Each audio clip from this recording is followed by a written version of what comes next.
Okay, so today we will do sparse recovery and compressed sensing in details, and let's see where we reach.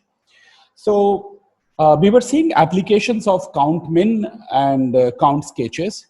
So last time we saw applications in range queries, then we saw applications in point queries, and finally, we started looking into what I called sparse recovery. Okay, so so the problem of sparse recovery was that you were given, so concretely we were given a vector x in Rn, and we wanted to find a sparse vector z such that z approximates x. And in what sense? So more concretely, we were given an x, an integer k greater than or equal to 1. We wanted to find z such that z has at most k non-zero entries, that is the zeroth norm of z is at most k, such that x minus z with respect to p norm is minimized for some p greater than or equal to 1. Okay, and we saw that the optimum offline solution is z picks the largest k coordinates of x in absolute value. Okay, and what were we interested in was in the streaming setting, and basically in the turnstile stream, and for norm p equal to 2, and we wanted to use space which was proportional to the output, right? So we wanted to output, in what sense I say proportional to the output? If you look at the number of non-zero entries in in the output is upper bounded by k, because that is what we were interested in. So essentially, so formal objective which we wanted to do was that we defined the notion of error term for the x. What was the error term? Like the error is like with respect to what is the value of second norm with respect to the best z you can hope to get. Okay, and this is what was the error. So with respect to this error, what we wanted to output was the following objective. So we plan to give a sketch with size order k over epsilon squared polylog that returns z with the following guarantee, that the number of entries in z non-zero entries is upper bounded by k, and x minus z whole square is 1 plus epsilon approximation with respect to the best z you can hope to get. Okay, so in that sense, it is this z is 1 plus epsilon approximation to the best z. Okay, so assumption is that k is typically quite small compared to n, the dimension of x, and our algorithm was based on this count sketch. So basically, what we tried to do last time is that we wanted to use count sketch with 3k over epsilon square bucket size, and we had so d times w matrix, okay, where we had this h1 to hd, and what we'll be doing, so given an entry, we were just given an entry, like something came, we were just making some changes to this matrix with respect to signed entry, in the sense we were making some signed addition or signed subtraction. Okay, so intuition for analysis was that, let me just switch off this object.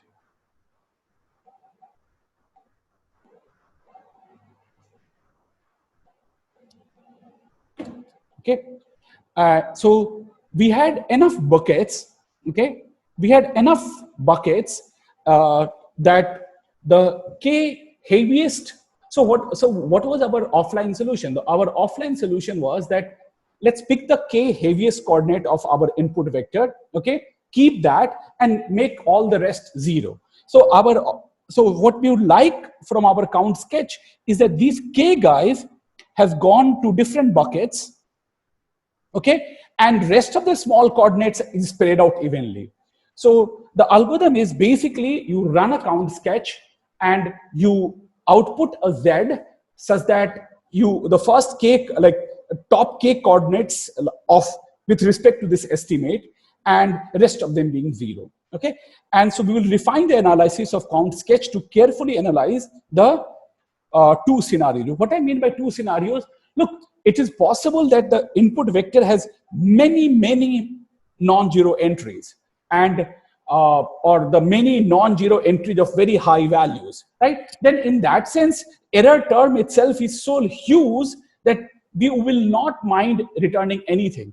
But there could also be, maybe my number of non-zero entries are quite large, but the error terms are really very tiny. So how do we handle those situations? And that will be the key to our analysis. And as we observed last time, notice here that if the input itself was some x that was k sparse, right? It had at most k non-zero entries, then you are going to return z, because now notice that error term is 0. You are going to recover x fully, okay, with good probability, with high probability. Okay, so this will be very useful in our next application, which we will see in a minute. Okay, so here's our algorithm. Okay, so this is basically a count sketch algorithm. So if you recall count sketch algorithm, so I think I had a slide with count sketch algorithm. Hopefully you have not forgotten. Yes, so here's my count sketch algorithm. So if you remember, we pick d pairwise independent hash functions from n to w. Then we pick g1 to gd, or pairwise independent hash functions from n to -1 to n. And whenever update comes in the stream, we change the corresponding entry with respect to every hash function, but signed. And what is our estimate? Our estimate is like xi tilde, which was median of, we had different set of, like various set of estimates, and we output the one which is median of this. Okay, so this is what our count sketch algorithm was. Now, what is the guarantee we would like to prove?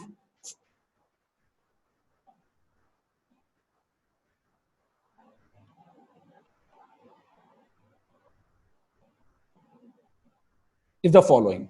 Okay, so what is this? The count sketch with, if you take a d cross d times w matrix, okay, where now the size of the number of buckets which we are going to use is roughly 3k over epsilon square.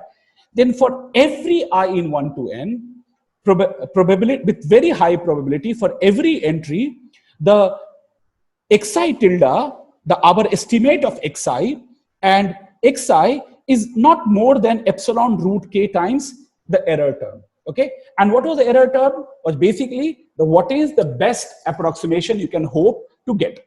Okay, so basically what happens, if you notice, what is this error term? Error term is nothing but, if you look at x, x1, x2, xn, right? So basically error term is nothing but, you look at the top guys here. You look at the top guys here. You make them 0, and whatever vector is left, right? Whatever. So you take the second norm of, say, this is x, and this is, say, x minus x top k, or whatever, right? So basically, if this is my x prime, this error term is nothing but second norm of this x prime, right? So what is the x prime? X prime is a vector which you have got starting with x, making all k heaviest coordinate to be 0 and leaving everything else. So that is your error term, right? Okay. So now what we are saying, that I will give you xi such that for every coordinate, the estimate of xi tilde with xi is going to be epsilon times root k times the error which you would like to achieve. Okay. So this is what we will prove. That will be our first lemma. Okay. The second lemma, which I was trying to explain last time, is that second lemma basically tells us that if you have two vector x and y such that they're infinity norm, it means like coordinate wise they are very close, and by close mean this. Okay, then with respect to the second norm also, they are not too far away. Okay. And how did we achieve this Z? So Z was obtained by how did we achieve Z? Well, we took Y and given Y we made Z. So what did we do with, how did we made Z? We looked at the top k coordinates of Y, we brought them back in Z, and at the rest of the coordinate we made 0, right? So in terms of our algorithmic output, what will we do? Well, we will do what is called this xi tilde. We will have x1 tilde, x2 tilde, x3 tilde, xn tilde, right? And as I told you, we can construct this vector in order n log n time using heap, right? And then given that we have this vector, how will we create Z? Well, look at the top guys, okay? Look at the top guys, leave them back, okay? And rest of them we will zero out, okay? So this is how you get your vector Z given the vector, say x tilde, which is the estimate of each coordinate which we got from count sketch, okay? So any question till here?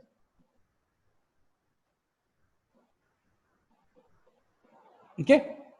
Okay, so let's try to understand how will we go about proving this lemma. So the way we will prove this lemma, let's try to understand this a little bit more deeply. Look, the proof of first lemma is going to be quite similar to what we did for the count sketch. So let's, for a moment, what does the first guy tells us? The first guy tells us that for all I in 1 to n, what is this? Xi tilde minus xi, it's a less than equal to some error some error term. Okay, this is what it is. Some error term. So let's say, or some error, forget about even error term. Let's call it, for our understanding, there's some error. Okay, there is some error. Okay, now what we will show that if this is what it is, then what we are trying to say that look at your x and look at your z, which you construct from x bar by taking top coordinates. For just to understand, let's think that our x is x1, x2, xn, and the top coordinates of x is say first k coordinate. Okay, first k coordinate. Now, luckily, suppose this happens that now we write say x tilde, which is x1 bar, x2 bar, dot dot dot, xn bar. And what is z? And suppose luckily for us, the top k guys here also are the first k guys. Okay, then what is my z? My z is going to be 0, 0, 0 k time, and then x2 tilde, x3 tilde, dot dot dot, xn tilde. No, sorry, what am I writing? My bad. Okay, so z is going to be other way around. So z is going to be, just to give you intuition, x1 tilde, x2 tilde, dot dot dot, xk tilde, 0, 0, 0, 0, 0. Okay, now let's try to understand what is the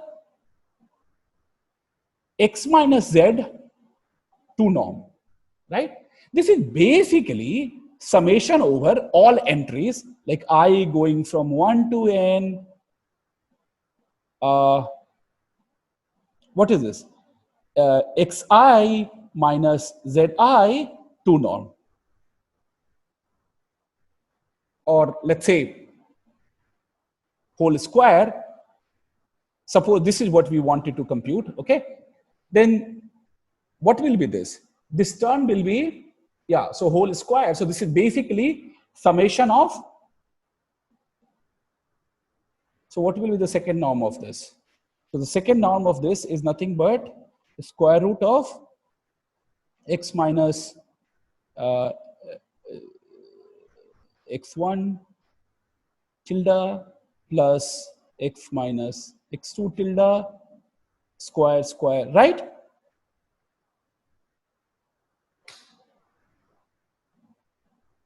Plus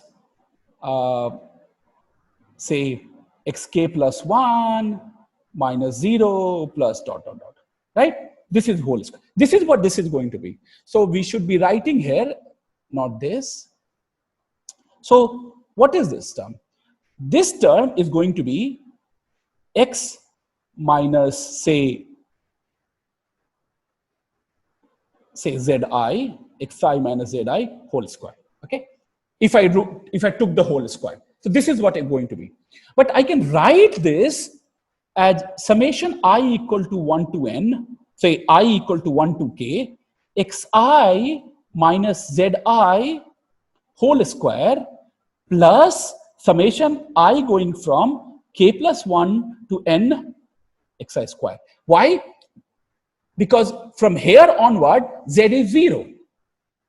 Right? So xi minus zi is basically xi whole square. So this is great for us, right? Now, why this is great for us? Because this term, what can be bound this term with? I can write this term. So suppose my, if you recall this error term, what was this error term? Can I say that this is nothing but less than equal to first term and error kx whole square? This is exactly what the error term was, right? So the only thing which is too bad for our perspective is something here, right? How xi and zi are trying to behave. But hey, we just now saw that xi and xi tilde minus xi are less than equal to e.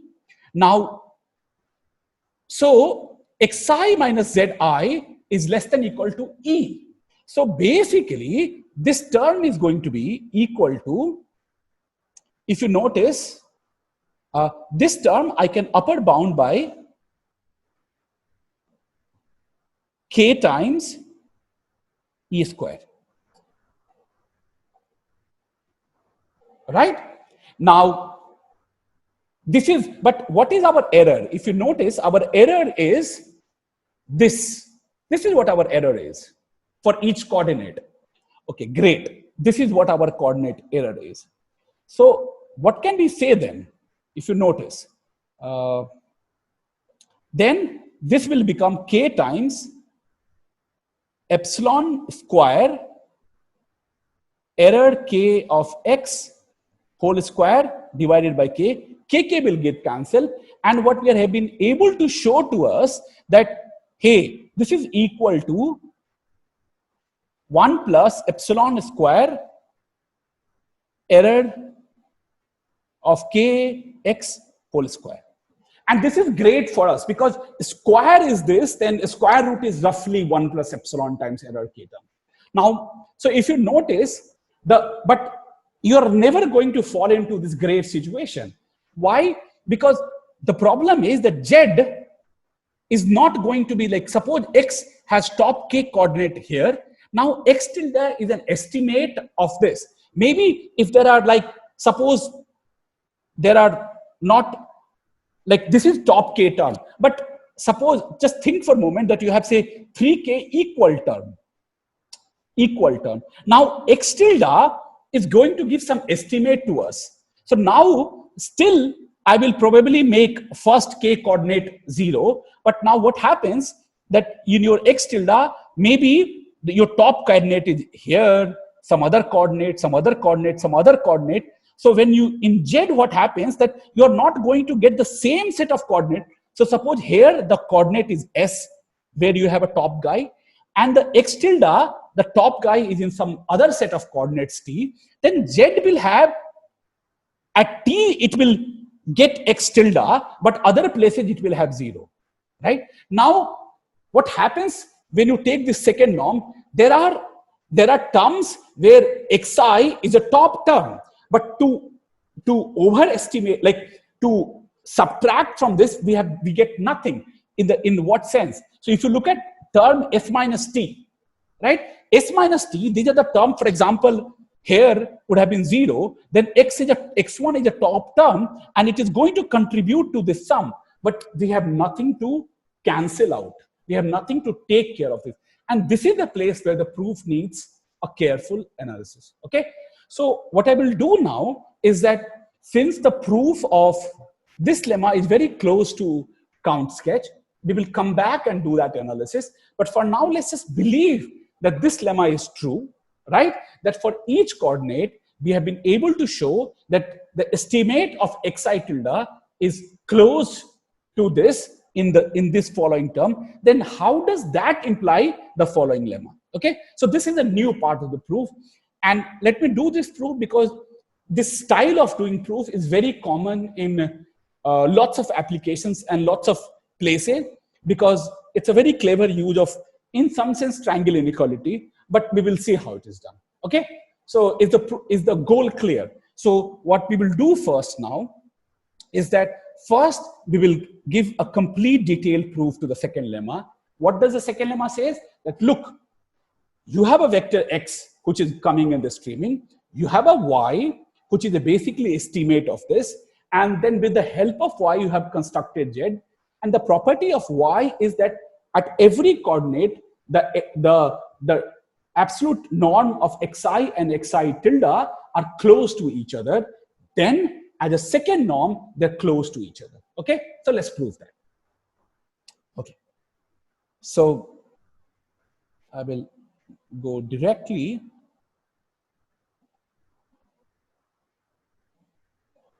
Okay.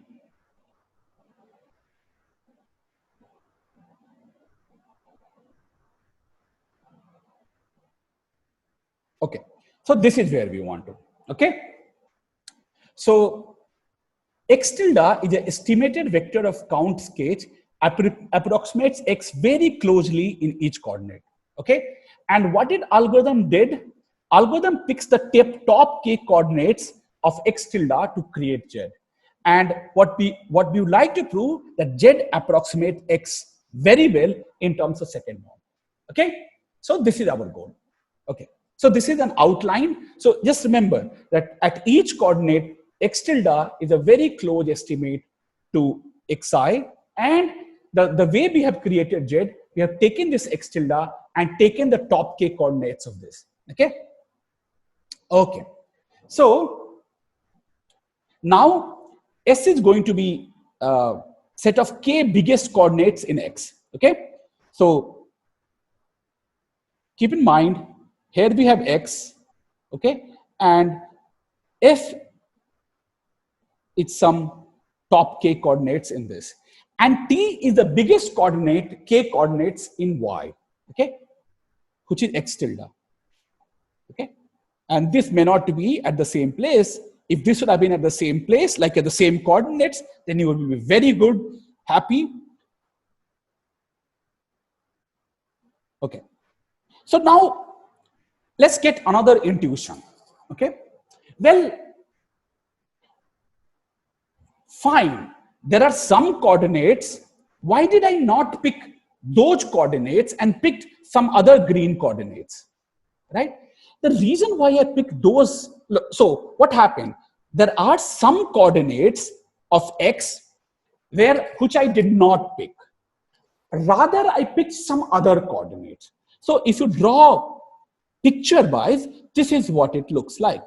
Here I have S, and here I have T. Here are some common coordinates that I have picked up, the Z will pick up.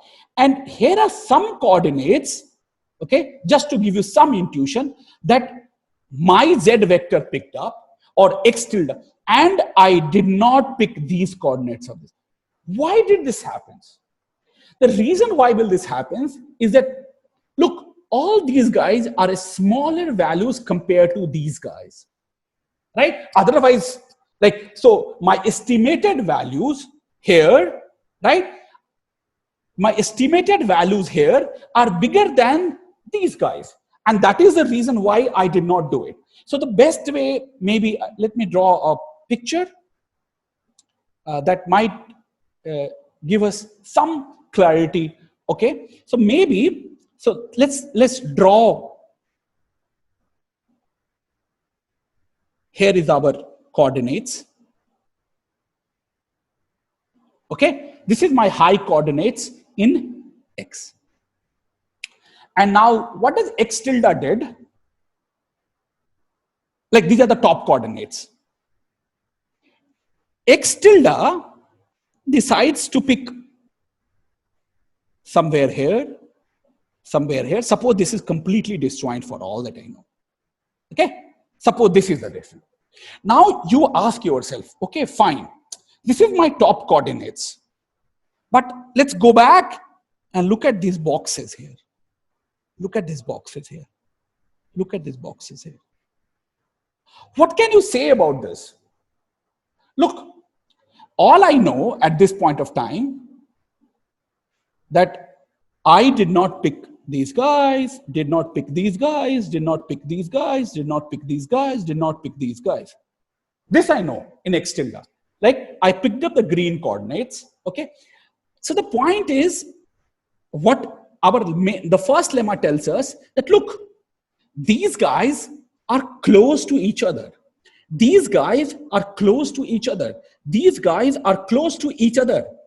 Now, suppose these guys are close to each other, but I decided to pick this guy. Suppose I had only one coordinate for all that I care. Okay, for now. Then what happens? Now, this coordinate, the green coordinate, is bigger than this brown coordinate. And this is why we picked up. But this black coordinate is smaller than this red coordinate. But these guys cannot be too small, because if this will be too small, then this guy estimate with respect to this guy estimate will also be too much, right? So the only reason, so in some sense, these two guys are close to each other, but even these two guys are close to each other. It's just that for this value, this is an underestimate, and for this guy, this is an overestimate. That's all. But if I have, say, 5, this is, say, 5, and say this is 4.9, for example. Now, when I did an underestimate, this became 4.9, and when I did an overestimate, this became 5.1. So now I'm going to pick 5.1. But look at the difference between this 5.1 and this 5. Well, they are not too far away from each other. So we will exploit this property, right? That look, you have picked up some other set of coordinates. That is because, like, in estimate for x tilde, they were larger. But how large can they be? They cannot go too far away from the coordinate they're trying to estimate, right? So, and that coordinate can, if this became too much bigger, this is what I said, triangle inequality, is that like this guy and this guy cannot be too far away from each other. It can only be 2 epsilon error, 2 times the error that it can go far away from each other. And this is what we will try to exploit in the proof. Okay. So I hope the idea behind the algorithm, why this will be correct, or why this analysis will work, you get some intuition and some idea about this. Okay. So this is what I meant by triangle inequality. So if you're doing an L1 estimate, then this would have been just basically triangle inequality. So you would have paired these things appropriately and applied triangle inequality to say, well, this error is this much, this error is this much, so this is twice this. Okay. But since it is a 2 norm, we need slightly more carefulness, but nothing more than that. Okay. So let's go back and let's try to do this as formal proof. So I define my error E to be 1 by root k error k whole square. Okay. So now if I take the square both sides, what will I get? I'll get E square is equal to error k whole square divided by k. So this term is equal to k times E square. Okay. Now, what is an error k x whole square? Well, what was the error term?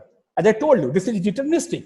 Remove the top coordinates of S, and for all other terms, what you do? Summation xi whole square, right? So now, because we are taking a square, it is nothing but I in n minus s xi square. Okay. Now I'm going to write it slightly differently. So what I'm going to write? Well, I'm going to write this as summation I in t minus s xi square and summation I in n minus s union t xi square. Okay. But so now let's look at z and let's try to write down z as a 3 term. Okay. We will use this in a minute. So I have done nothing. I have just broken down this sum into, well, I in t minus s, right? And I in s union t. Okay, this is what I have done here. But now look at x minus z2 whole square. Now I'm going to write this as, so what is this going to be? So as I told you, right, here is my s and here is my, say, t. Okay, now what is my error term? My error term is going to be equal to I in t xi minus zi square, right? This is my, no, I'm just writing the second norm, x minus z2 whole square. So what is this x minus z2 whole square? So remember, z is going to be non-zero here, right?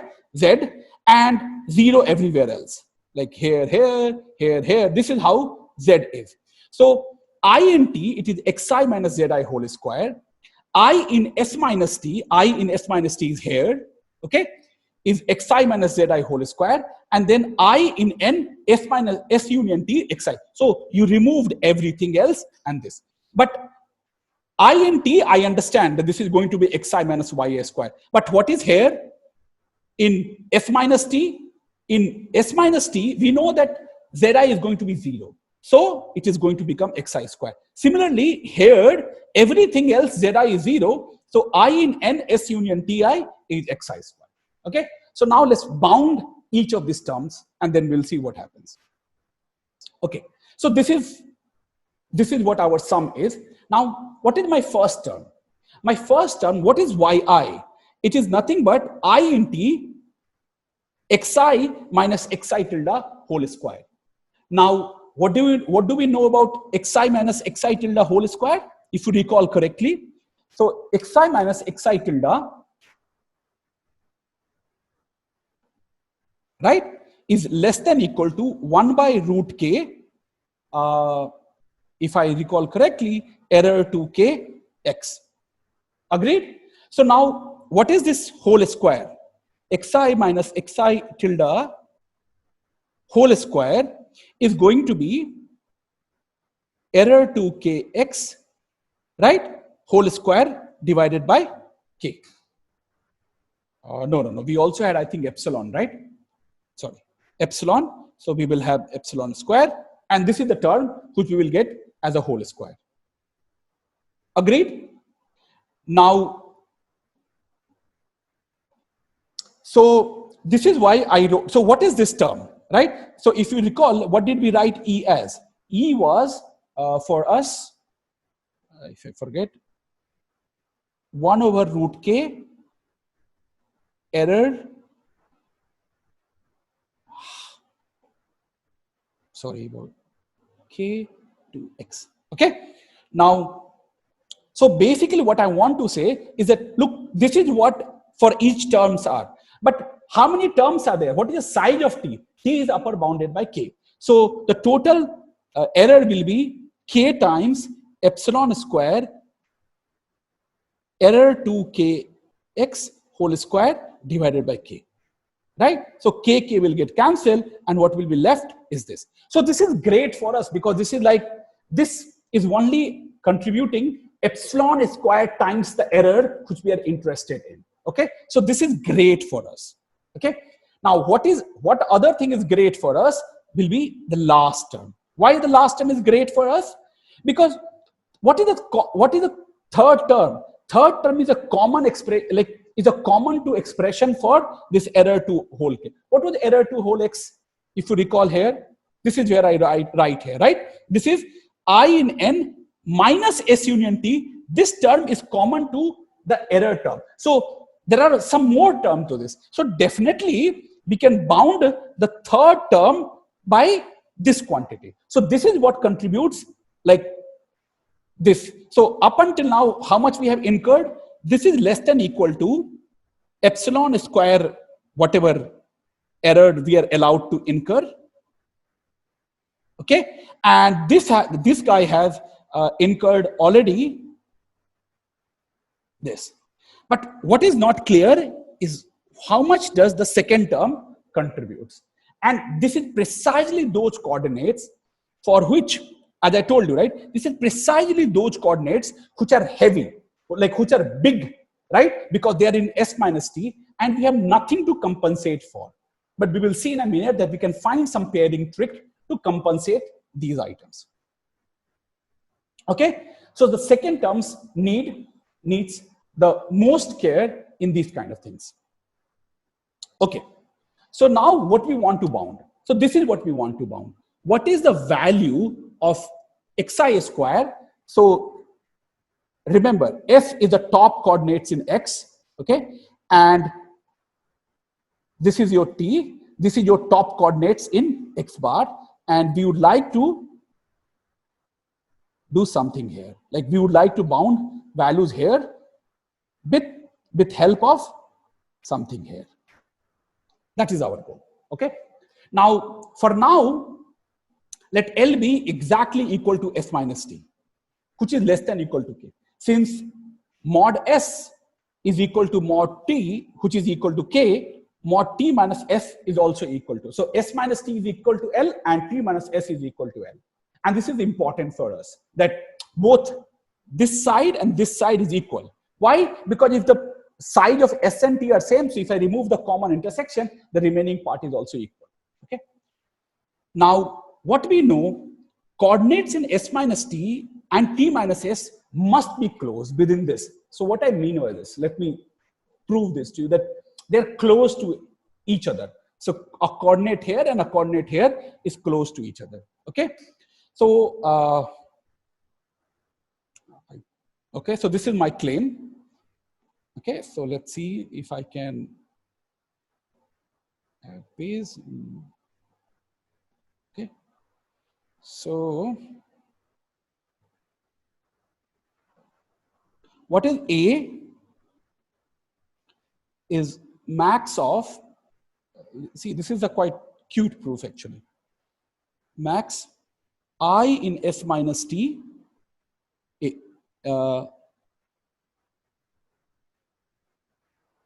xi. And what is B is min I in T minus S xi. Okay? Okay. So this is what we have, A and B. Okay? And what are we saying? We are saying that A is not too far away, B plus 2 times the error. And recall, what is our error? What is our, okay, so let's, is this what we use for error?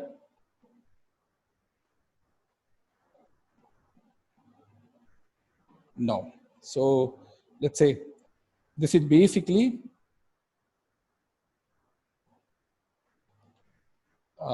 2 times epsilon times the error.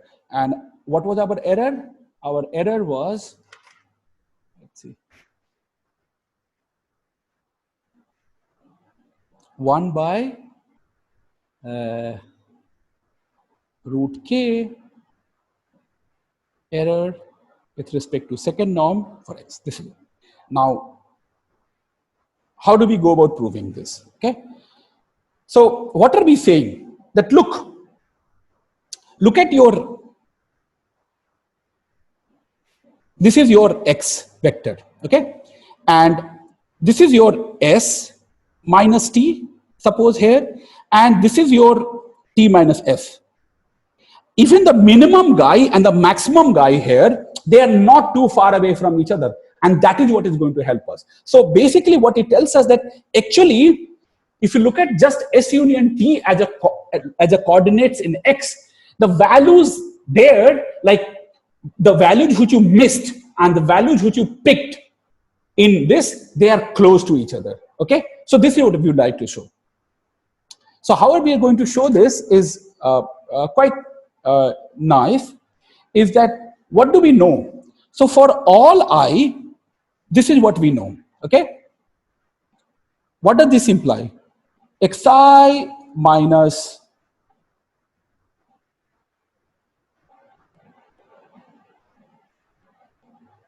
okay. So what we know is Xi tilde is less than equal to epsilon times the error. This is what we know from the lemma 1. And this is same as saying mod xi minus yi is less than equal to xi minus x tilde. I could have also written same inequality as yi minus xi is less than equal to x. I don't know why I'm writing xi tilde. Okay? Is this. I could have also written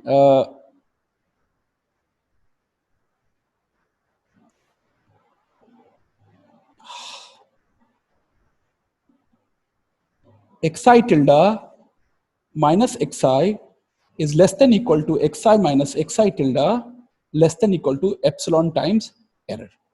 Now you fix for any, so for any I and j, what can we say? I claim. So I want to know what is the value of xi minus xj, okay?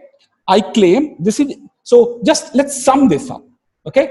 Then I can write down that xi minus xj is less than equal to, okay, this guy will go other side. So xi tilde, right, minus this guy will go other side, right? So this will become xj tilde plus 2 epsilon times error. This is true for any I comma j. Okay. Now, what happens? When can I say that? When can I say that this is less than equal to 2 epsilon times error? When? If I can show to you that, look, xj tilde, okay, is greater than equal to xi tilde, right? Then definitely I can say that look, this is nothing but some negative term, at most less than equal to 0, and hence this happens. Now, what happens if I apply this lemma with A and B? What was A? A was maximum of all this, and B is minimum of all this. Now, what do we know? Right? So let's try to understand what happens now. Now, if you recall, look at S minus T, okay? And look at this T minus S, okay? My xi tildes here, these are my xi tildes in T minus S. And these are my xi tildes in S minus T. But I decided to pick these coordinates and none of these coordinates. It means the maximum here is less than the minimum here, which implies that if I would have applied this lemma to my A and B, then what can I say? Then, well, then I can say that A minus B is less than 2 epsilon times my error, and which will imply, so then A minus B is less than equal to 2 times epsilon times error, which implies that A is less than equal to B plus 2 times epsilon times error, which is this term. Okay, any question? I know it's a mouthful, but unfortunately, we have to do this. Okay, so now we are more or less done in some sense, okay, at least with this proof. So now what we want to know, therefore, what is I in S minus T? Okay, now can I say that I in S minus T is LA square less than equal to LA square? Right? Because what is A? Look, A is max of these coordinates, right? So if A is max of these coordinates, then definitely if there are L coordinates, then each of them is less than equal to a square, so they are less than equal to L times a square. Right? Okay. Now, what is A? A is nothing. What is A? A is less than equal to B plus this error term. So I write down B plus this whole square. And let's go next phase. Okay. So here's my computation here. So now I'm going to just expand this term out. Okay. I'm going to expand this term out. So what is this going to be? Some B squared. So L into B squared. So this is my first term. Then whole square of this. Okay. So if I do whole square of this, then it is going to be 4 times epsilon square K error 2K X whole square. And now you will multiply with L, but I am upper bounding L with K. So this is how you get the second term. Okay. Now third term is like A plus B whole square. So 2 into 2, 4. Okay. And L from here. So you get L from here, B from here, and B from here, and this term. So this is what the term is. Okay. Now I need another thing. Okay. So what is another thing? Now I need some upper bound on B, which is what I'm going to replace in the next term. So let's just quickly look at here. Okay. Please. Okay. So what is B? Right? What is B?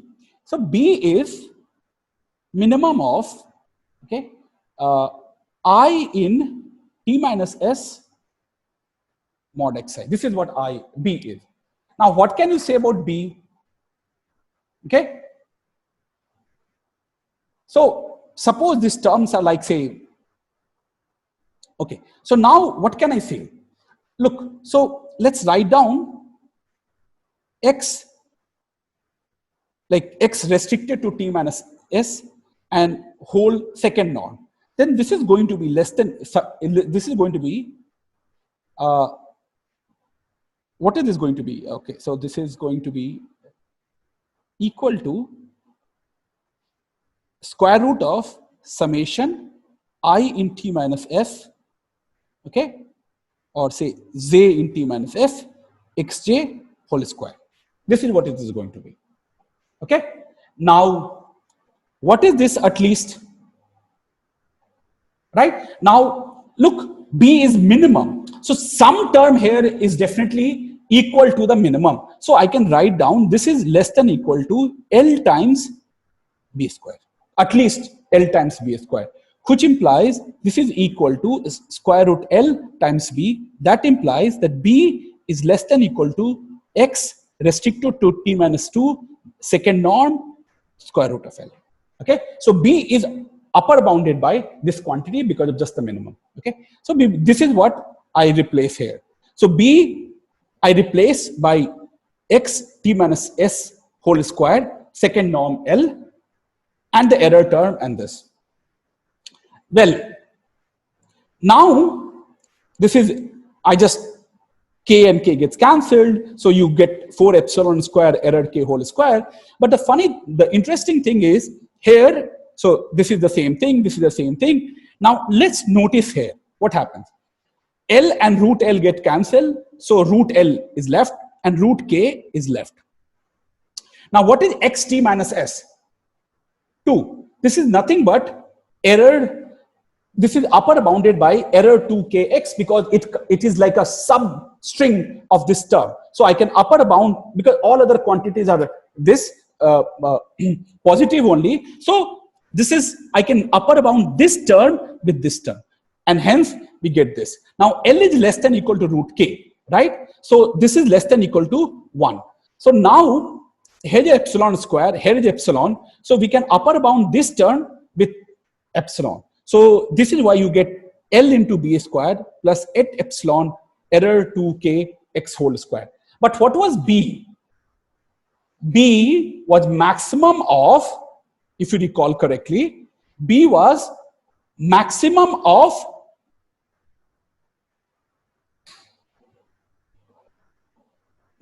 B was minimum of all these terms, right? So B was minimum of these terms, right? So B square. So definitely this term L into B square is less than equal to summation I in T minus F xi square and this error term. Okay. So this is what we managed to show. Now let's go back and let's see what we achieved from here. So what we achieved. So this is what our goal was. We were I in T, I in S minus T, and I in this. So this was same thing. First term be bounded by epsilon square error to K whole square. Third term was common. So this was upper bounded by this. And second term be upper bounded by this term.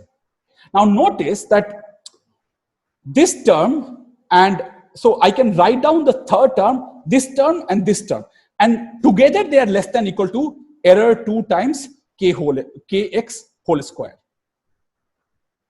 Okay, so if that is what it is, then what you will get, because this is different coordinates. So what do we get from here? X minus z2 whole square. Okay, we will get, so this is like 1 plus, why did I get 9? Yeah, so here is another epsilon square. So this is like this term and this term gives us 1, and this term and this term gives us 9 epsilon. So we are able to show that second norm whole square is 1 plus. Now if you take square root, you can show that they are not like a square root of some epsilon is like still some 1 plus 5 epsilon or something. So this is how you can bound the second term, x minus z. Second norm is 1 plus 5 epsilon error to kx. So assuming that we have the first lemma, what we managed to show to you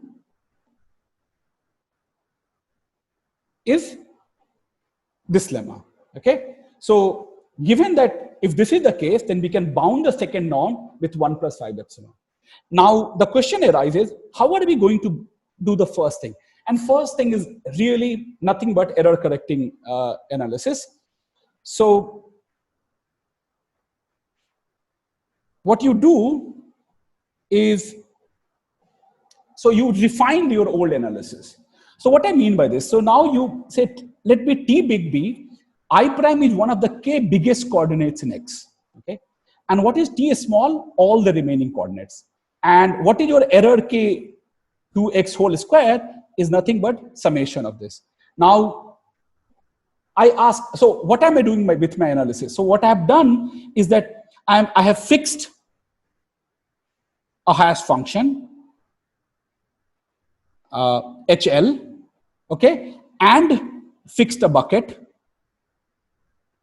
okay, and fixed a hash function, fixed a bucket, and I want to say, well, if you recall, what was ZL? So maybe I should, okay. So in the normal count sketch analysis, what we did is that we fixed an index in 1 to n, we fixed a hash function ZL, and we looked at each of this ZL was nothing but the following random variable. What is the value of GLI, CL, HLI or whatever? And then we showed that the expected value of ZL is nothing but equal to XI, right? By showing that other guys do not interfere with this. And then we used Chebyshev, then we computed variance, which was like second norm whole square divided by W. And then we applied Chebyshev to show that this is less than equal to 1/3 or something. Okay. So we do exactly the same, but now we ask ourselves, what is the probability that ZL minus XI is greater than equal to this? And now for now I have fixed this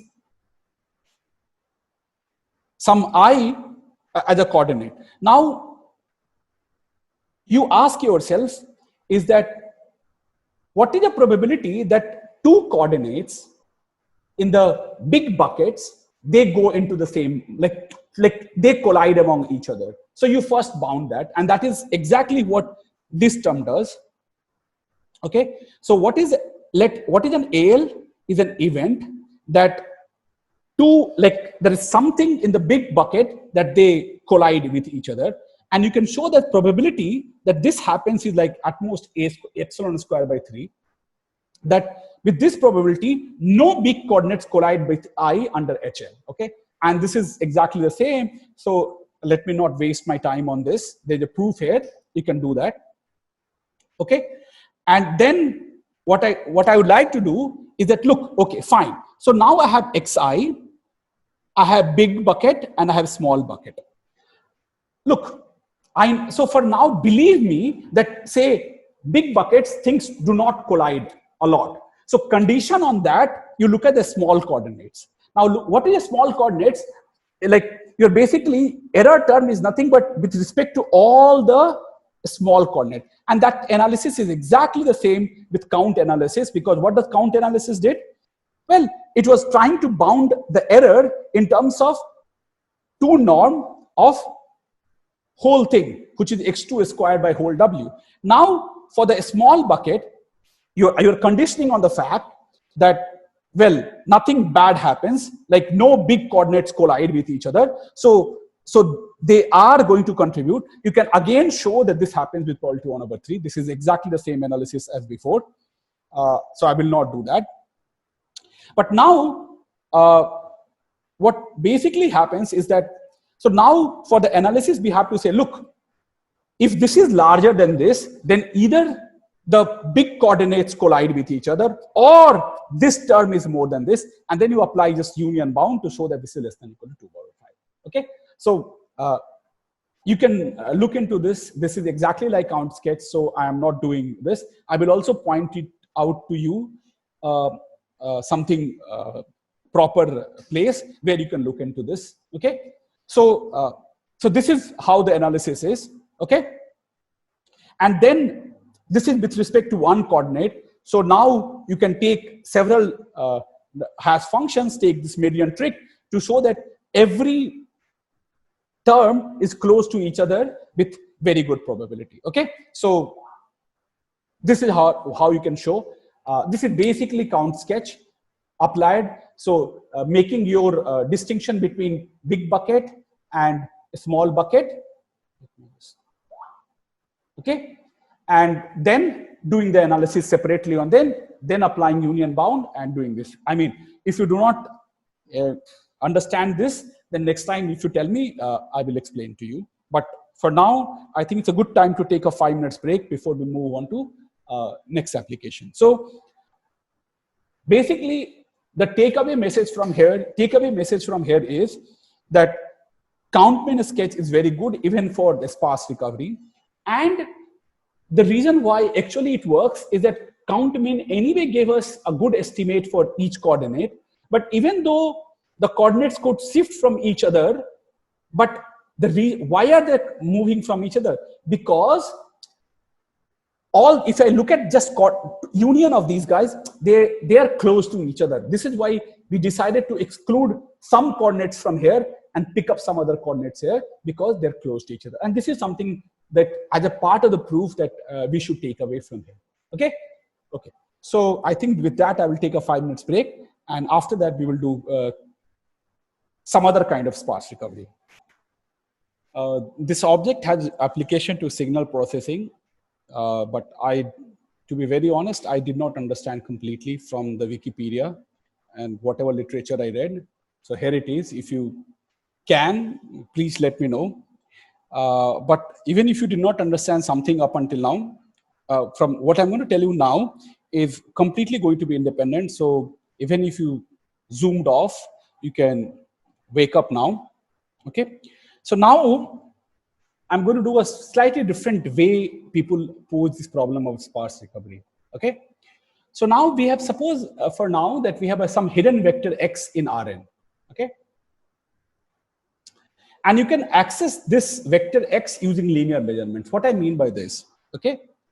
So you will give me a query vector v in Rn, and I will give you the inner product of this, okay?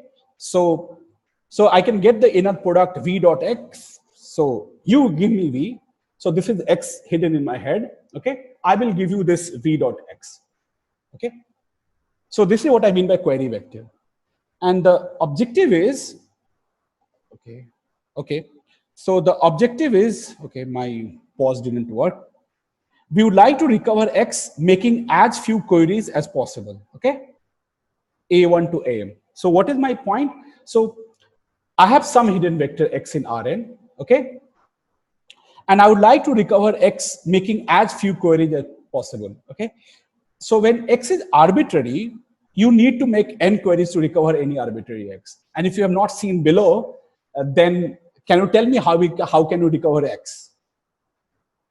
Like, so n queries, you can actually prove that there are some X's for which you need to have n queries. But this is sufficient. Making n queries to me, like this other query algorithm, it's sufficient to do this. So one way is that what you could do is that, look, so suppose X is like X1, X2, Xn. Now, if you give me 1, 0, 0, 0, then what will I give you? I'll give you X1. So if you would have given me 0, 1, blah, blah, blah, I would have given you X2, so on and so forth. So definitely by querying EI, n coordinates, standard coordinate basis vector, you can get this vector Xi, okay? So in fact, you can show that any n linearly independent query vectors A1 to AN suffices to give you, to reconstruct this X, okay? So, so as posed, this question is very ill-phrased, okay? So now suppose I give you some additional information that the X which is hidden in my head or which is coming from this measurement is K sparse, okay?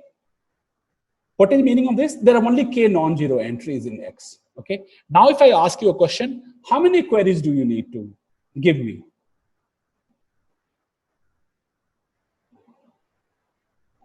Any guess?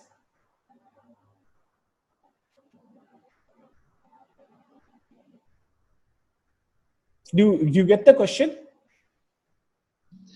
I guess the hard part is to guess. I mean, to figure out where the non-zero value are. Yeah, you need to construct X, okay? Yeah. And you can ask me this, like this query vector, okay? Okay, you ask for a smallest number because, like, if I do like n queries, right? I can yes, always... you can always reconstruct. So, is it possible? Okay, let's ask some FPT question. Is it possible that we could do it in, say, f of k poly log n queries? Right? That will be interesting, right? If we could do it in some, say, f of k poly log n query. In fact, if we could do into, say, poly k log n queries, forget about f of k, right?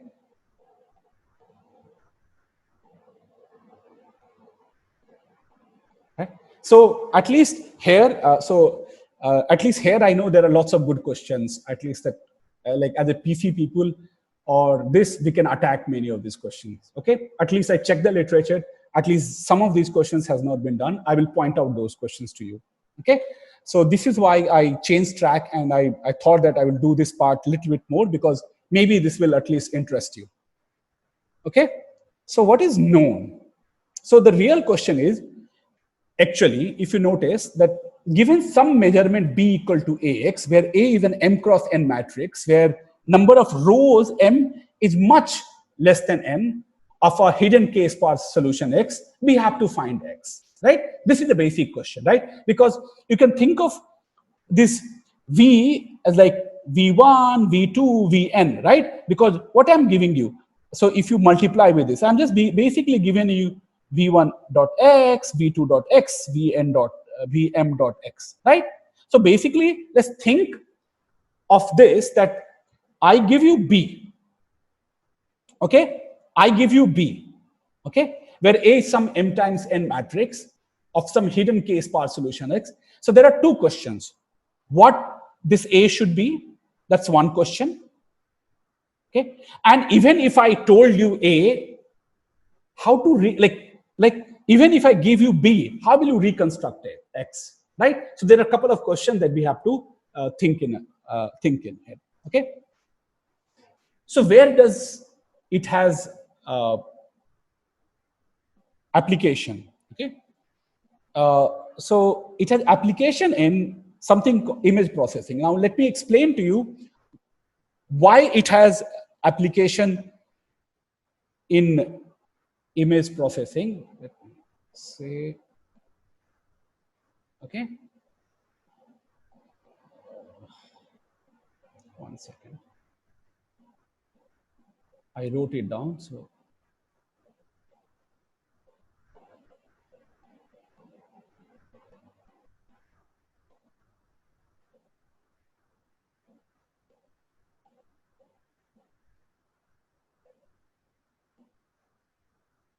okay.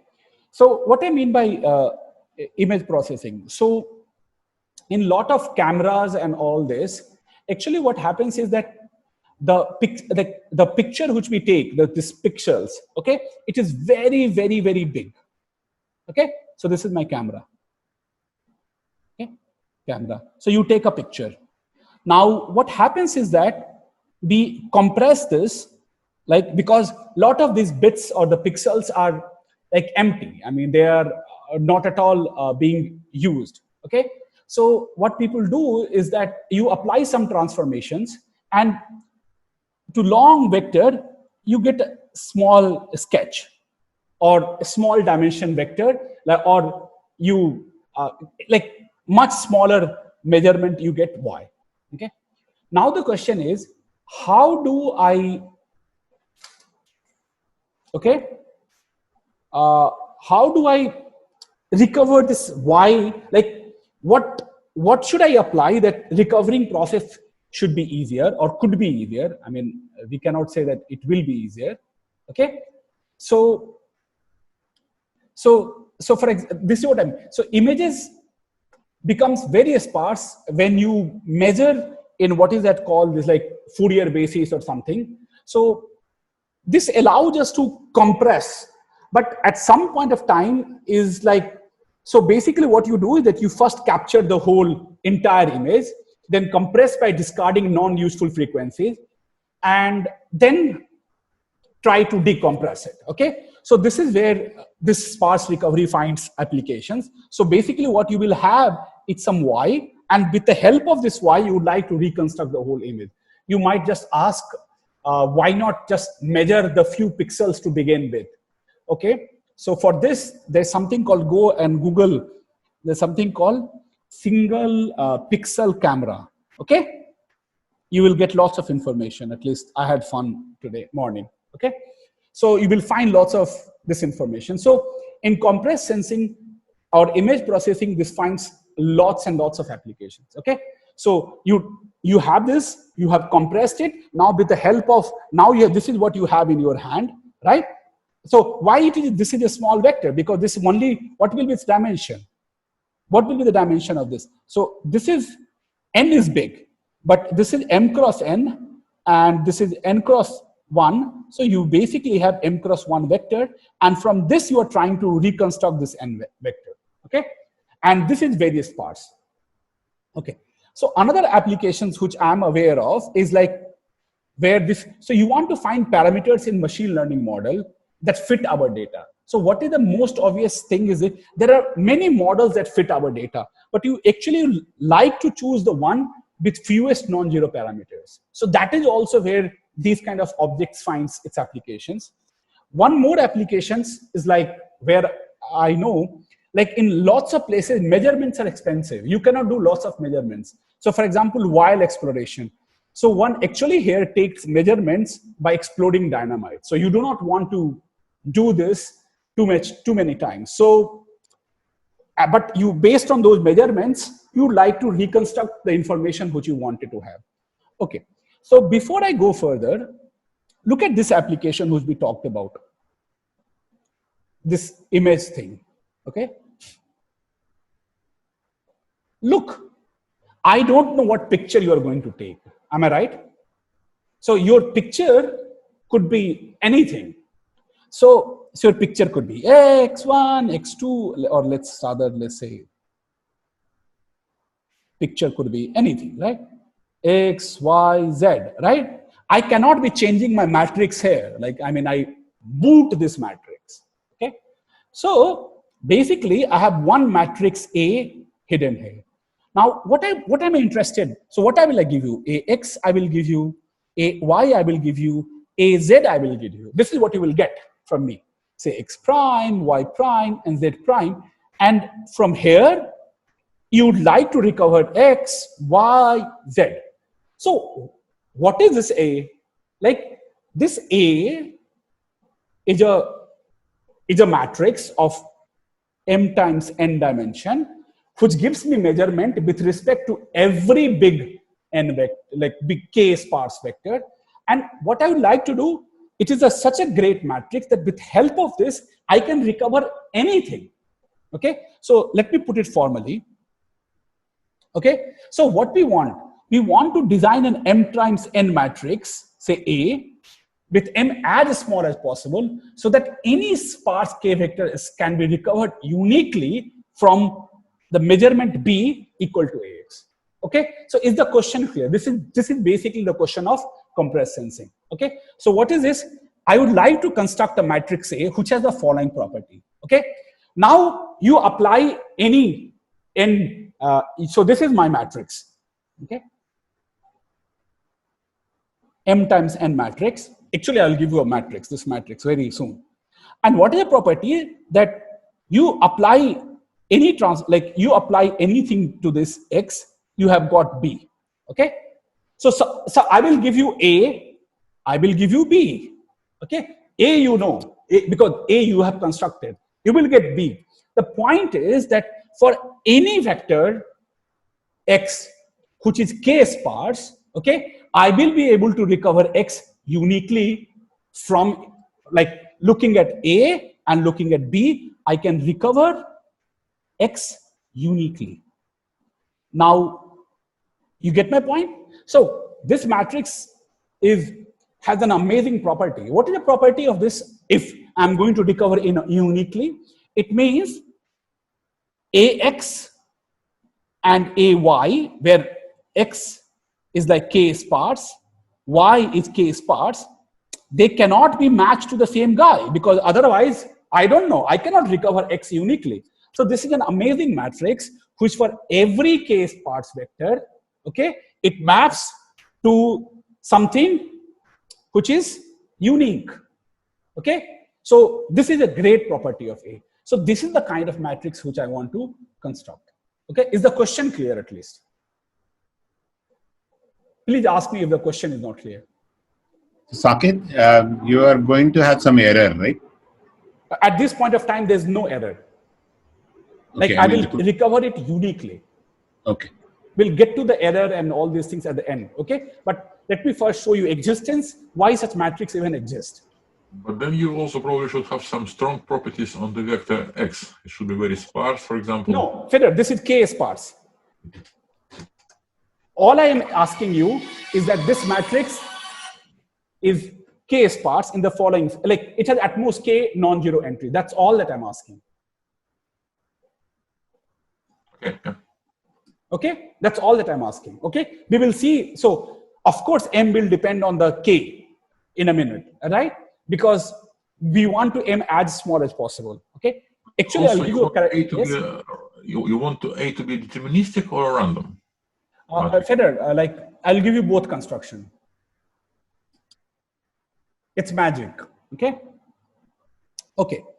So first of all, why do such A exist? I mean, this is not even clear to us that why will such a exist with such strong property that same matrix A, I have fixed, you give him any X, which is K sparse, it will give you some B. And in fact, looking at A and B, you can recover X uniquely, which means that A has a property that if I give two distinct K sparse vector, it maps it to two different places, and hence it is able to do it uniquely. At least we should expect that from A. And why such A exists? Well, we will show that in fact M equal to 2K suffices. And this is like a kind of lower bound in some sense, okay? You need 2K rows at least. So I'm going to give you a construction A. Actually, I'll give you a deterministic construction in a minute, which has a size 2K cross N, okay? But before I give you this construction, let me prove why such A exists. And in this proof, you will have a construction. Okay? A proof is not very hard. Okay? So I'm going to prove that not any matrix, but if any matrix A which has the following property, okay, A can uniquely encode K sparse vectors if and only if every 2K columns of A are linearly independent. Okay, so once I prove this lemma, construction of A is obvious. Okay, we'll do in a minute. Okay, but first let's prove this, that if A can uniquely encode K sparse vectors if and only if every 2K columns of A are linearly independent. Right? This is a characterization if and only if. Okay. Okay. So let's just prove this. So what I mean, how do we go about prove this? Okay. Say, suppose reverse direction, we first give a proof. Okay. What do we know? Every subset of 2K columns of A are linearly independent. Okay.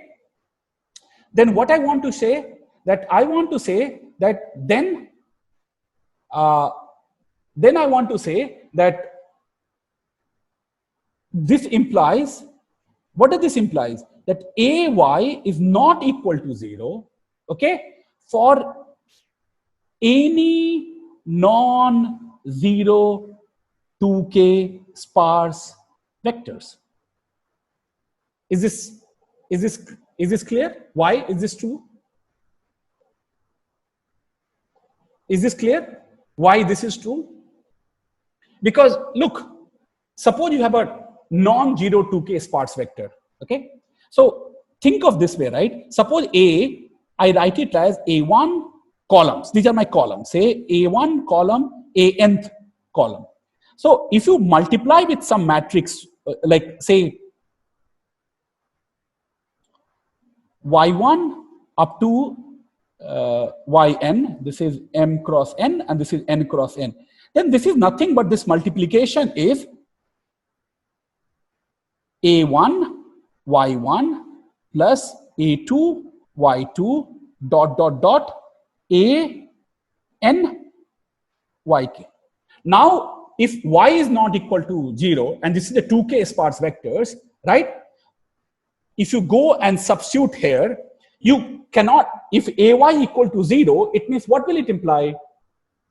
It will imply that every 2K size, like every 2K size column is equal to 0, right? Like linear, like there exists a linear combination of these 2K, like, right? So suppose this is equal to 0. It means you pick up any 2K coordinates, you pick up those 2K columns, okay? You pick up those 2K columns where Y has non-zero. So just pick up those 2K columns. What is this? Linear combination of this is equal to 0, where there is some coordinate which is not equal to 0. But we assume that every 2K size columns are linearly independent. So this is not going to happen. Do you agree to this? Is this fine? Why this statement is true? AY is not equal to 0 for every non-zero 2K sparse vectors, right? Because if this is, then you can show that there are 2K columns which are linearly dependent, and that will be a contradiction. Now, suppose this is property holds. Okay. Now, what you can show, suppose there are 2K sparse vectors, say X and X prime, such that B equal to AX, which is equal to AX prime. Okay? What does this implies? A X minus X prime is equal to 0. But what is the property of X minus X prime? This is because X, look, if this is the case, what did we just now said? If X minus X prime is a non-zero vector, so first of all, X minus X prime is a 2K sparse vector. Notice, because X and X prime are K sparse vector, means they have at most K1. So if I take their subtraction, I cannot get more than 2K non-zero entries, right? So what does this implies? It means if A X minus X prime equal to 0, it implies that X minus X prime is equal to 0, which implies x equal to x prime. So we have proof. If you have 2k columns, like every 2k columns are linearly independent, then if you give me any k sparse vector, then A will map it uniquely. This is all that it says. Okay, any question? Okay, so now let's prove the other direction. Okay, so now conversely, suppose A is linearly dependent, or rather say A has some 2k columns that are linearly dependent. Okay, then what we know, then AY equal to 0 and Y not equal to 0 is a 2k sparse vector. Why? Let's see what. So if there are 2k columns that are linearly dependent, what is the meaning of this? It means there exists a column C1, C2 or C2k such that some alpha 1 times alpha 2, alpha 2k, ck is not equal to is equal to 0 and some alpha I is not equal to 0. Okay, so now what vector will you take? You just take 0, 0, some like whichever column this alpha I corresponds to, take this vector. This is your y. What have we shown? That AY equal to 0, but y is not equal to 0, and it's a 2k sparse vector. Okay. Now, what I will try to do is the following. Now, I try to write y as some x minus x prime, where x is k sparse, x prime is some k sparse. So, you basically what you do, you take y, look at the first k coordinates which are non-zero, okay? First k coordinates which are non-zero, make that x, okay? Like you take all zeros and this, and what you do with x prime, you look at the next k coordinates which are non-zero, take minus of that, right? So whatever you like, so you just make x prime, I want that number, right? So just take my, so now notice that x and x prime have disjoint support, right? So I just picked first k non-zero entries in y, I kept them, rest of them 0, that is my x. And for the other guy, I looked at the next k guys, and I just took the negation of that, okay? So that is x prime. So at least since y is non-zero, either x or x prime is non-zero. But what do we know about this vector? What do we know about this vector, right? AY is equal to 0, that implies AX minus x prime is equal to 0. But x minus x prime is a non-zero vector, right? What does it implies? It implies that you are not mapping, you are encoding two vectors, like you are encoding x and x prime to the same place, which is a contradiction, right? Because we wanted to contradict the fact that it encodes, like it uniquely encodes k sparse vectors. Okay, so this is just the proof. Okay, okay. Now, how do you are going to construct such an A? Is the proof clear? If not, I mean, ask now.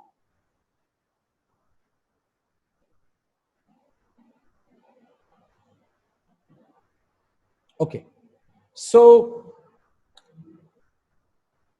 here's the jargon. Okay, so how do you construct this 2k cross n matrix A?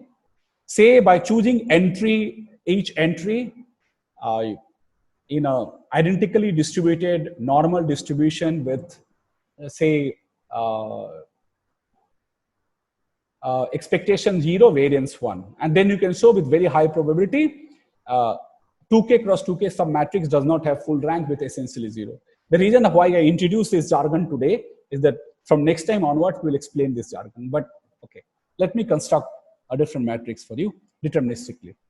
What about Vandermonde matrix, 2k cross n matrix? So this is what Vandermonde matrix looks like.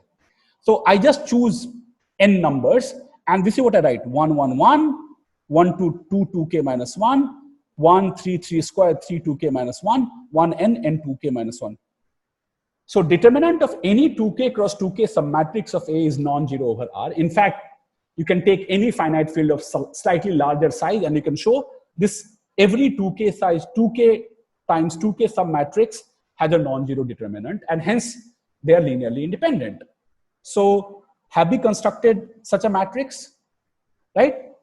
Every columns of 2k columns of A are linearly independent. So here's your matrix. Right? So you must have seen this matrix also in the construction of a uniform matroid representation. That was exactly the same property, right? That every k subset of columns are linearly independent, right? So this is exactly the same matrix, and you can prove yourself that determinant of this matrix, every 2k times 2k submatrix is non-zero. So here I have constructed A for you. What is the property of this great matrix A? Is that this is the matrix which I can give it to my image processing algorithm, and it is going to give me this Y, okay? And I will be very happy. Is the construction of A clear?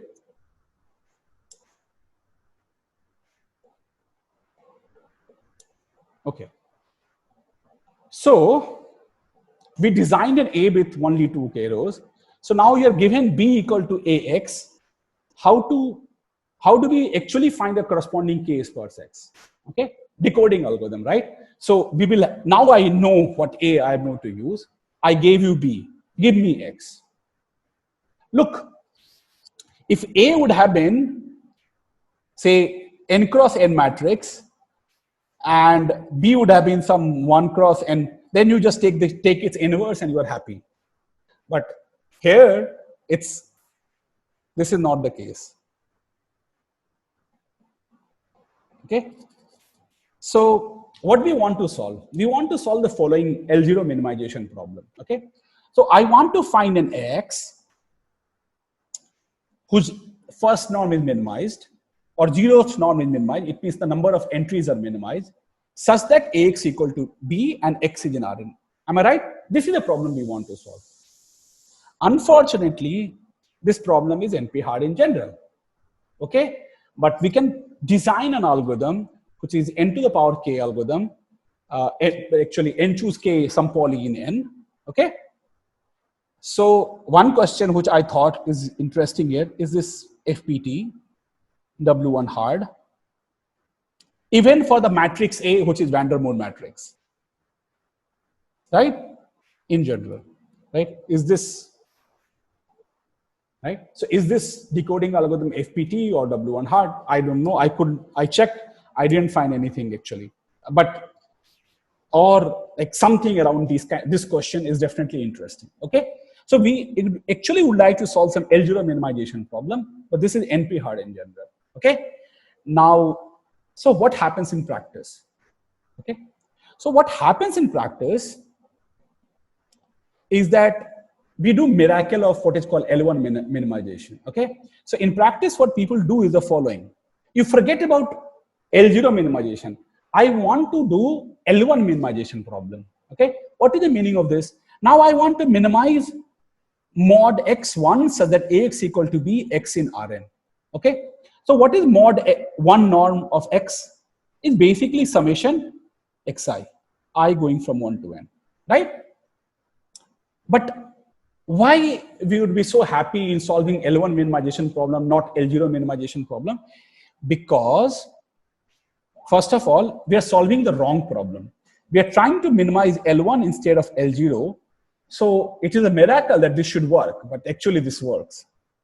But first, let's say why this is the case, why it is easy.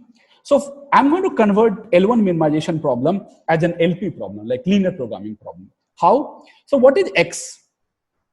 What is like, this is what I want to write. So I want to say, look, I want to minimize some Zi, summation I, Zi. What is the property that mod Xi should be less than equal to Zi, which is same as saying that Xi is greater than equal, less than equal to Zi and greater than equal to minus Zi. So we have the same constraint, but Zi is at least Xi, and I have taken multiplied minus here to say zi is greater than equal to minus xi, x in Rn. And this is linear program. So we can solve this in polynomial time, right? So we can solve this in polynomial time. And this is what people actually has been doing in machine learning. And this is what is called some L1 convex, what do you call, L1 regularization in machine learning, okay?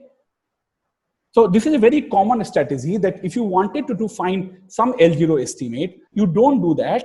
You rather take its L1 norm, solve this LP, and use that solution to do whatever you wish to do.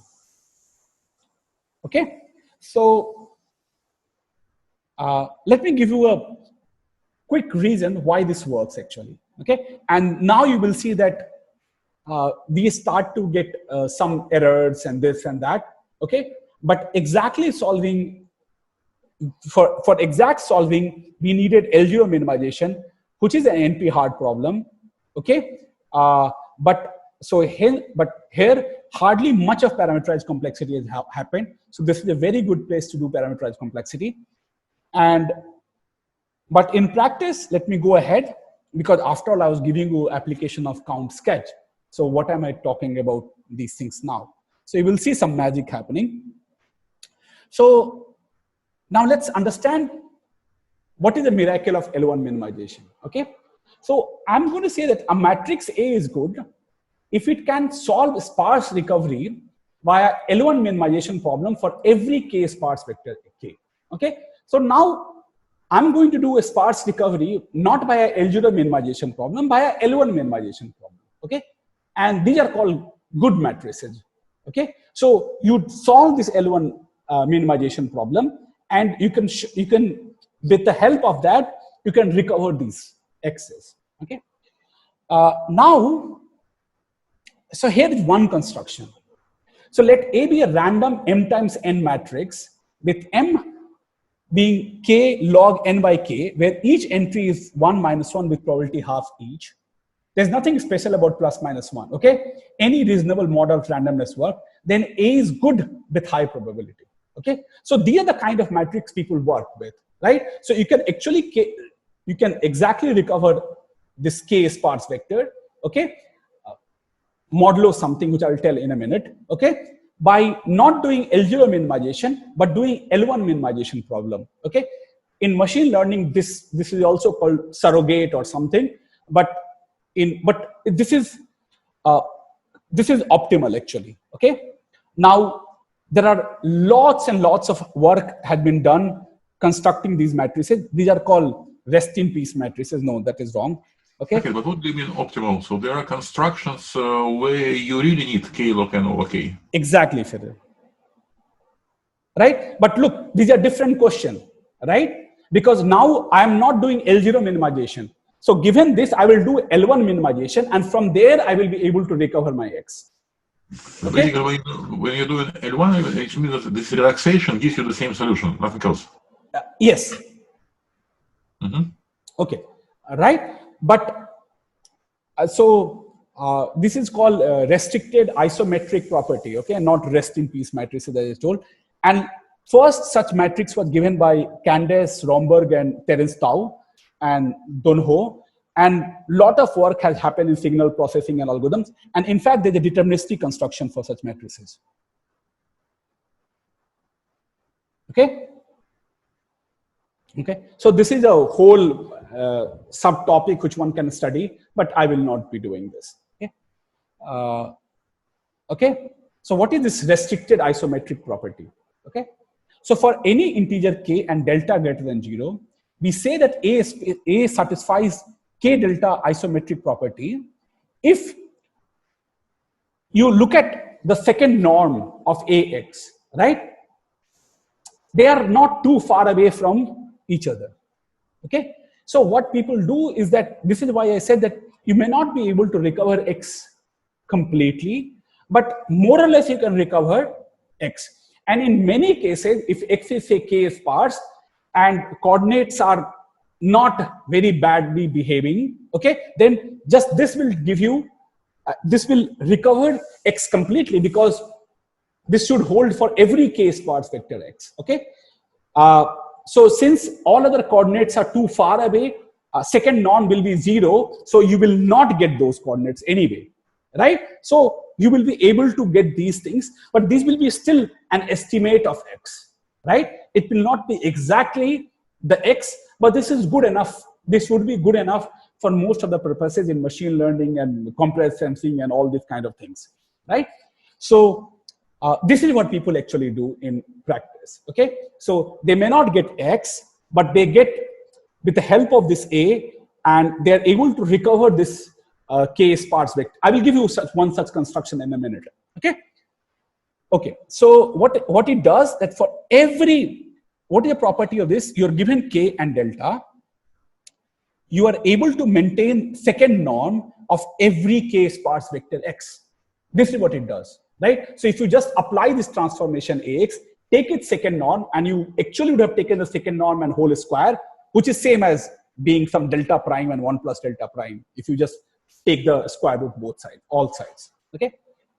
And what is known, that if A satisfies this 3k half isometry property, then A is good. What is the meaning of that A is good? That you can recover all vectors using k sparse vectors using L1 minimization. Okay. And so you can prove, or you can say that 2s delta isometry property for some delta less than 1 implies all 2s columns are linearly independent. Okay, so they are related to each other. Okay,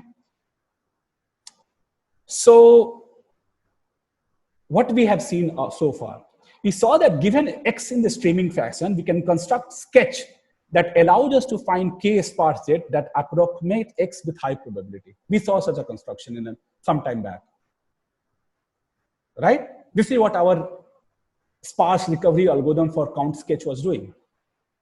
Okay, so what does compressed sensing want? We want to create this projection matrix A so that for any X, we can create from AX a good k sparse approximation to X. So what will we do? We'll take the sketch matrix M of dimension dw times n, where n is order d. What was dw? If you recall, it was k over epsilon square log n times n, right? So because to be good isometric property, all you need your epsilon to be some constant. We can forget this epsilon square and we can get order k log n. So what does the algorithm does? So you have m linear measurements. Okay, count sketch will do in order k log n. It needs k log n measurements. So basically you have this k. So you remember what matrix I'm talking about? You recall that this matrix which I'm talking about, where we had this d, where we had this H1, then we had like one row for each bucket. H2, we had one row for each bucket, and so on, and HL, right? So this is why this matrix was like D times, like if we use D hash function, so it had DW rows and n columns. So this is why it is k log. So that is the matrix which I'm talking about. Okay, but there is another, that as I told you, there's a matrix which can do this job in k log n by k space, what you call, with dimension. Recovery time, as I told you, right? How can we construct this Z, right? This good approximation. I have told you, right? Just take the top k vectors, like top k coordinates. That's like order n log n. But here you have to solve LP, linear programming, which can take polynomial time. Here the probability of success is at least 1 minus 1 over n, but this is deterministic. And what is a guaranteed comparison? Here, the second norm is bounded by some C times error, but here you can bound the first term, but second term error is always good than compared to the first term. So that is a basic difference between these kind. So using count sketch or L1 min count sketch. Now you might ask that, look, this n by k and n, what is the basic difference? So, well, k can be good, like compared to n, like k could be much like unlike in stream like heavy hitters and all this. In this setting, k could be closer to n in many settings. In that case, this k log n by k is like order k, but we still have k log n. So this is why this is also called, count sketch is also called poor man compressed sensing algorithm. Okay, so look, maybe like I went a bit far, but all I wanted to give you this idea about that this count sketch is very, very powerful, and it has applications in all kind of world. Okay, and I hope you find it motivated to go and check some of these things. Okay, so I will not do sampling from streams now. So let me wrap up this part, what I did up until now. So this is summary for frequency moment. So we did some basic model, then we did some more advanced turnstile models. We did some F0 estimation, that is distinct elements. F2 estimation, we did some important and magical norm. Then F infinity, heavy hitters. AMS sampling for FK estimations and other. We did count min and count sketches, some application of sketching. What did I not do? Okay, and what will I not do? So FP estimation for P between 0 and 2. There's a paper by Endick and all. There's something called a stable distribution, and you can do between 0 and 2 in polylog space. And 2 is like this magical barrier that moment you go beyond 2, you can, we did n to the power 1 minus 1 by p log n, but optimum is 1 minus 2 by p. And this is also based on what is known as stable distribution, which I will not do. Okay. And sampling from streams, it will be much more relevant when we will do graph algorithms in streaming. Okay, so we will do L0, L1, and L2 sampling. We will completely skip LP sampling from our course, but that is also very interesting, and still lots and lots of paper are being written. So this is what we have done up until now, and what we will do from next is that whatever we have been seeing now, these things, we'll start to forget streaming for a moment, and we will start to understand these things as the projections in some higher dimensions, subspaces, distortions, and these kind of things. And that will lead us to Johnson-Lindestone lemma, its sparse versions, and things of this nature. Okay, but if someone is interested, I think looking into this recovery algorithm and doing some parameterized analysis there would be a good place to start something. At least I did my homework today. I looked up whole net. Okay, there's nothing has been done there. So definitely there are lots of good questions which are waiting for us to try out there. Okay, so that's all that I wanted to tell you today. Okay, so unless there are any more questions, because I'm tired now. Thank you, Saket. When we will start graphs? Oh, you want to look whether, so I can do graph next. That I wanted, but every time you say next we'll have graphs, next we'll have graphs. Okay, so rather than doing maybe at least for this class, it might be more interesting to do graph. Okay, so what I will do from the next lecture, I will do graph streaming, because maybe that will connect people more, these kind of things. So at least let me give some good applications of graph streaming. Okay, so next lecture we will do, say, connectivity, for example, how to maintain connectivity in when edges are both being inserted and deleted. So let's do that. Okay, let's do graph streaming first. This is only if it's naturally enters your plans somehow. No, Fedor, I think it doesn't matter. Like I could do graph before or graph later. So we can do graph now. It will be anyway. It will be slightly different things, and we can come back to subspace embeddings and all this after some point of time, after we have digested this bit more. Because in my opinion, at least graph streaming algorithms are much more, at least slightly more easier, and at least it has much more questions for us to discover. I have some list of questions which I will tell you as we go ahead. Thank you. Thank you. Okay, especially people who are interested in graph classes. Okay, bye then.